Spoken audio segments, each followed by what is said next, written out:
Doctor সাহেব আমার পেটে অনেক পাত, কিন্তু পেটটা ভালো দিক হলো আর পাতে কোনো গন্ধ আসে না।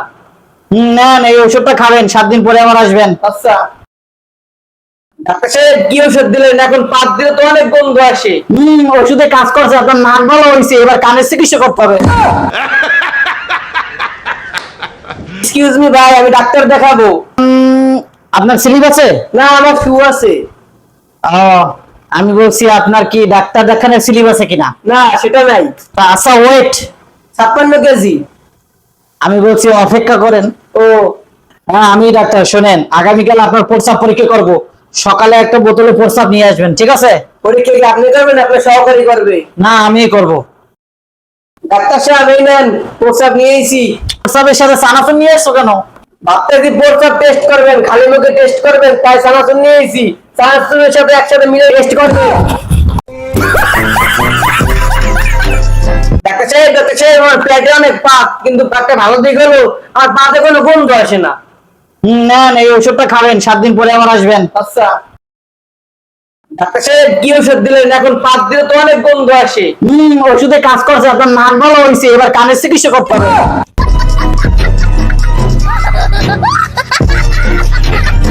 আই এম সরি ভাই, আপনার ছেলে মারা গেছে। না না, আমি মরি নাই। ডাক্তার সাহেব বেশি মতো। ডাক্তার সাহেব, আমি তো বেশি দিন বাঁচতে চাই। আচ্ছা যান, গিয়ে একটা বিয়ে করুন। কেন? বিয়ে করলে আর বেশি দিন বাঁচতে চাইবেন না।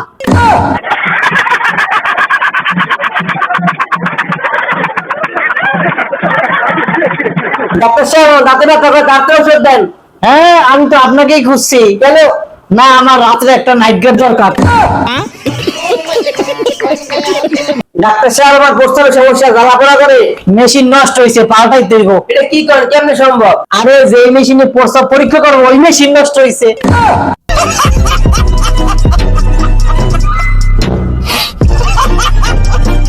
এই শোনেন, আপনার খাবার সবসময় ঢাইকা রাখবে। ঢাকা তো অনেক দূরে, কুমিল্লা রাখলে কি হয় না? আরে এখন আপনার কি খবর, সমস্যা হয় না তো? হয়তো বুকের ভেতরে শ্বাস নেওয়ার সময় টিং টিং শব্দ আসে। আরে এই জন্যই তো কই, আমার ঘড়িটা কোথায় গেল?